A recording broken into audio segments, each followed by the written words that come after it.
दूसरा क्वेश्चन जो हमारा आया है वो आया है कैपिटल रिसिप्ट से। ठीक है, अब इससे पहले हम देखते हैं कि क्या ऐसा क्वेश्चन कभी पहले भी आया है। तो पहले हम देखते हैं कि ये देखिए, पहले भी एक डेप्ट फाइनेंसिंग एक्सपेंडिचर, कैपिटल एक्सपेंडिचर, इस सबसे रिलेटेड रेवेन्यू एक्सपेंडिचर इससे रिलेटेड आ चुका है। इसका मतलब हमें जो बजट था वो पूरा पढ़ना था कि रेवेन्यू एक्सपेंडिचर क्या होता है, कैपिटल एक्सपेंडिचर क्या होता है, रेवेन्यू रिसिप्ट क्या होते हैं, कैपिटल रिसिप्ट क्या होते हैं। खैर, इस वीडियो में हम सिर्फ समझते हैं कि रिसिप्ट क्या होता है। पहले एक बार हम समझ लेते हैं, उसके बाद हम ऑप्शंस पढ़ेंगे।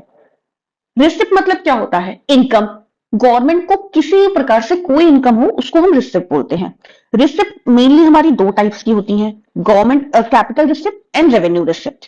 अच्छा, कैपिटल रिसिप्ट और रेवेन्यू रिसिप्ट को गवर्नमेंट पॉइंट ऑफ व्यू से बताने से पहले मैं इंडिविजुअल पॉइंट ऑफ व्यू से इसको बताना चाहती हूं। सपोज करिए एक इंसान है मिस्टर एक्स, तो अब कैपिटल रिसिप्ट क्या होती है, जो लायबिलिटी क्रिएट करती हैं और एसेट को रिड्यूस करती हैं।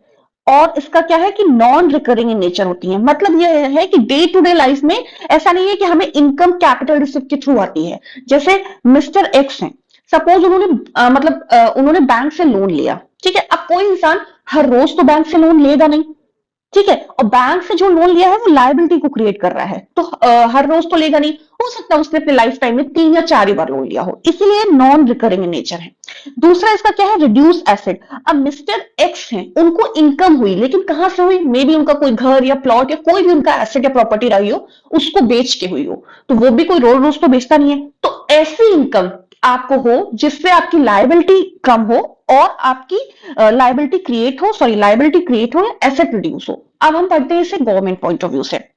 गवर्नमेंट पॉइंट ऑफ व्यू से इसके एग्जांपल क्या है कि लोन रिकवरी। अब गवर्नमेंट जब भी लोन जब गवर्नमेंट किसी को देगी तो वो एक तरीके से उसका एसेट है, लेकिन जब वो लोन उसको वापस में मिलेगा, रिकवरी होगी उस लोन की, तो वो एसेट का रिडक्शन हो गया, तो लोन रिकवरी। अब ये हम देखते हैं कि ये सब चीजें रोज रोज नहीं होती, कि रेगुलर बेसिस पे नहीं हो रही है, कि लोन रिकवरी हर साल हो रही है, रेगुलर बेसिस पे हो रही है, ऐसा नहीं है, इसीलिए इनको नॉन रिकरिंग इन नेचर बोला गया है। दूसरा हम देखते हैं बोरोइंग्स। किसी भी टाइप की इंटरनल या एक्सटर्नल बोरोइंग्स, वर्ल्ड बैंक से बोरोइंग, या फिर यहाँ पे हमने बॉन्ड इश्यू किया, या फिर ट्रेजरी बिल, किसी भी टाइप से इंटरनल बोरोइंग, पब्लिक से बोरोइंग, मार्केट से बोरोइंग, आरबीआई से, किसी भी टाइप की बोरोइंग। तो बोरोइंग क्या है, कर्जा लेना। कर्जा क्या है, लायबिलिटी हमारे ऊपर क्रिएट हो गई, क्योंकि कभी ना कभी तो हमें बोरोइंग वापस करनी है। तो ये क्या है, कैपिटल रिस्क का एग्जांपल है। डिसइन्वेस्टमेंट। डिसइन्वेस्टमेंट क्या है, हम लोग अपने पीएसयूज का हिस्सा बेच देते हैं, पीएसयू को पूरी तरीके से हम लोगों ने बेच दिया, यानी कि हमने अपने एसेट में रिडक्शन किया, तो एसेट में रिडक्शन है। तो जब भी कैपिटल रिसिप्ट का कोई भी एग्जांपल आए, हमें एग्जांपल से देखना है क्या वो इन दो क्राइटेरिया को फुलफिल कर रहा है। अगर कर रहा है तो उस टाइप का है। अब देखिए, इसको रेवेन्यू रिसिप्ट भी हम समझते हैं तो हमें और क्लैरिटी मिल जाएगी।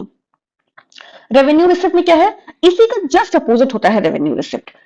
कैपिटल रिसिप्ट में क्या था, क्रिएट्स लायबिलिटी, तो रेवेन्यू रिसिप्ट में क्या होगा, डज नॉट क्रिएट लायबिलिटी। यानी कि ऐसी इनकम हमें आ रही है जो कहीं से कोई लायबिलिटी क्रिएट हमारे ऊपर नहीं कर रही है, कोई बर्डन क्रिएट नहीं कर रही है कि हमें वो इनकम वापस करनी है, ऐसा कुछ भी इश्यू नहीं है इसके साथ। दूसरा इसका क्या है, डज नॉट रिड्यूस एसेट। मतलब हमारा एसेट भी कोई रिड्यूस नहीं हो रहा है, कोई ऐसी इनकम नहीं आ रही है कि हमें कोई एसेट को बेच के कोई इनकम लेनी है।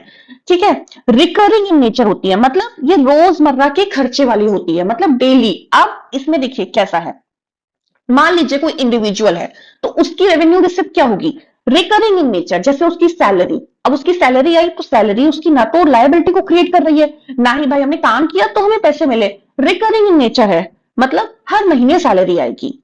ठीक है, तो ये है रेवेन्यू रिसिप्ट। अब गवर्नमेंट पॉइंट ऑफ व्यू से हम समझते हैं tax revenue and non tax revenue. Tax revenue में क्या है, गवर्नमेंट को जितना भी टैक्स मिला, क्या वो कोई गवर्नमेंट की लायबिलिटी है, कोई लायबिलिटी नहीं है। गवर्नमेंट नहीं बोल रही है कि वो इनकम टैक्स लेगी, उस बिहाफ पे आपको कोई फैसिलिटी देगी, है ना। क्यों, प्रो क्यों का रिलेशन इनकम टैक्स में नहीं है, तो गवर्नमेंट कोई लायबिलिटी क्रिएट नहीं होती है जितने भी टैक्स आते हैं, ना ही कोई गवर्नमेंट को एसेट रिड्यूस हो रहा है, तो सारा का सारा हमारा tax revenue. Non tax revenue में कितना है, जैसे फीस हुआ, फाइन हुआ, तो गवर्नमेंट फीस लेती है, फाइन लेती है, तो वो भी कोई एसेट क्रिएट नहीं कर रहा है, ना ही एसेट रिड्यूस कर रहा है, ना ही कोई लायबिलिटी क्रिएट कर रहा है। Profit from PSUs.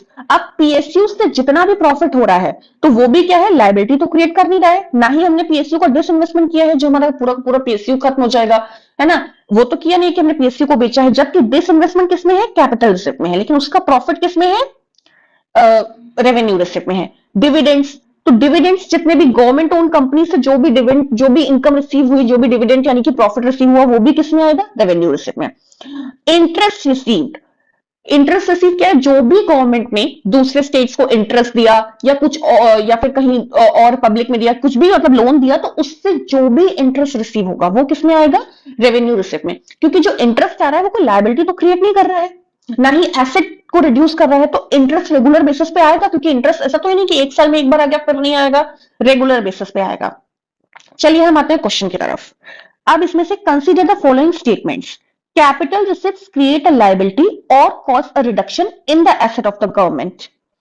अब ये देखिए, कैपिटल रिसिप्ट हमने क्या पढ़ा था? क्रिएट्स लायबिलिटी और रिड्यूसेस एसेट्स। यहां पे देखिए क्रिएट्स लायबिलिटी और रिडक्शन इन द एसेट, यानी कि ये स्टेटमेंट 100% सही है। बोरोइंग्स एंड डिसइन्वेस्टमेंट और कैपिटल एसेट्स, जाहिर सी बात है बोरोइंग्स हम लोग करेंगे तो क्या होगा? हमारे ऊपर लायबिलिटी क्रिएट होगी, क्योंकि कभी ना कभी तो उसको वापस करना ही है ना। डिसइन्वेस्टमेंट, डिसइन्वेस्टमेंट से हम क्या समझते हैं कि हमारा एसेट रिड्यूस हो चुका है। ये देखिए यहां पे आपको बताया था, तो ये दोनों इसके पार्ट हैं, तो ये भी स्टेटमेंट हमारा 100% सही है। अब तीसरा वाला, interest receive on loan create a liability on the government. कैसे? इंटरेस्ट रिसीव ऑन लोन तो लायबिलिटी में से हमने लोन दे रखा है, ठीक है, तो वो तो हमारा एसेट है। गवर्नमेंट ने लोन किसी और को दे रखा है, सपोज करिए स्टेट्स को सेंट्रल गवर्नमेंट ने दे रखा है, तो वो क्या है? एसेट है उसका, क्योंकि कभी ना कभी तो उसको वापस लोन मिलेगा। उस पर जो इंटरेस्ट मिल रहा है, तो ये क्या है? ये लायबिलिटी नहीं है, ये तो एसेट ही रहेगा ना, उस पर जिसको इंटरेस्ट मिला है, तो ये रेवेन्यू रिसिप्ट में आएगा। हमने पहले रेवेन्यू रिसिप्ट में पढ़ा इंटरेस्ट रिसीव। तो आज का ये कंसेप्ट क्लियर हुआ। अब किसी और वीडियो में हम लोग पूरे के पूरे बजट के बारे में बात करेंगे, जिसमें हम लोग रेवेन्यू एक्सपेंडिचर और कैपिटल एक्सपेंडिचर के बारे में बात करेंगे। Thank you guys.